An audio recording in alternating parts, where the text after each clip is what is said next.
শিল্পের শ্রমিকরা আজকে তাদের কথা বলার জন্য একটা ফেডারেশন করতে যাচ্ছে। আপনারা দেখতে পাচ্ছেন এই ফেডারেশনের নাম Bangladesh pharmaceuticals workers and employees federation.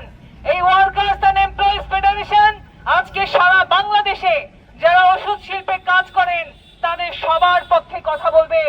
আজকে মালিকদের যেরকম সংগঠন ছিল আর শ্রমিকদের সংগঠন সেখানে মাঠে ছিল না, ফাঁকা মাঠে মালিকরা গোল দিয়ে এসেছেন। সেই ফাঁকা মাঠে আর গোল দিতে দেওয়া হবে না, এবার শ্রমিকরাও সংগঠিত হবে।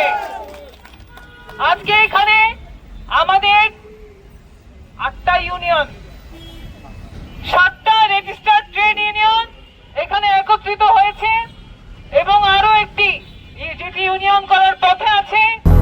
200-র বেশি সার্ভিস ও ফিচারে লেনদেনের সব বিকাশ অ্যাপে সম্ভব। মোট 8টি সংগঠন এখানে একত্রিত হয়েছে।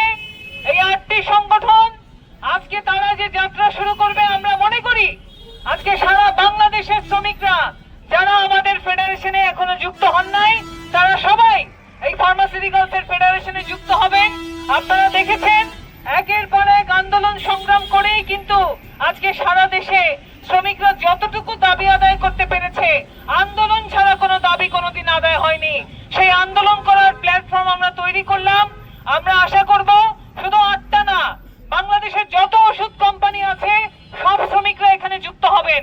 আপনারা দেখেছেন 26 সালের জানুয়ারি মাসে একটি মজুরি স্কেল পাস হয়েছে ফার্মাসিউটিক্যালস এর জন্য। এর আগে 17 সালে একটি মজুরি স্কেল পাস হয়েছিল।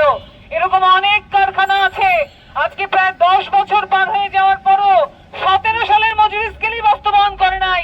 26 সালেরটা তো দূরের কথা।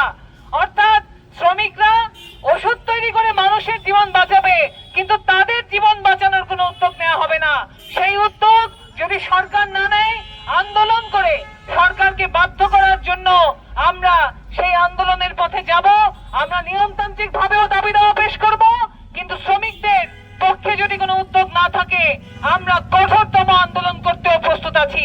ফার্মাসিউটিক্যালস এর শ্রমিকদের জন্য আপোষহীন লড়াই লড়ার জন্য এই pharmaceuticals workers and employees federation সেটি কাজ করবে। আপনারা সবাই সেই সংগঠনকে সহযোগিতা করবেন।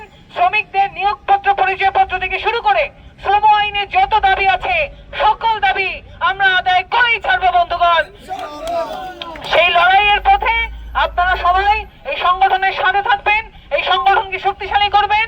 যে ফার্মাসিউটিক্যালস এর শ্রমিকরা এখনো যুক্ত হননি আমাদের সাথে, তাদেরকেও যুক্ত হওয়ার আহ্বান জানিয়ে আমার বক্তব্য শেষ করছি।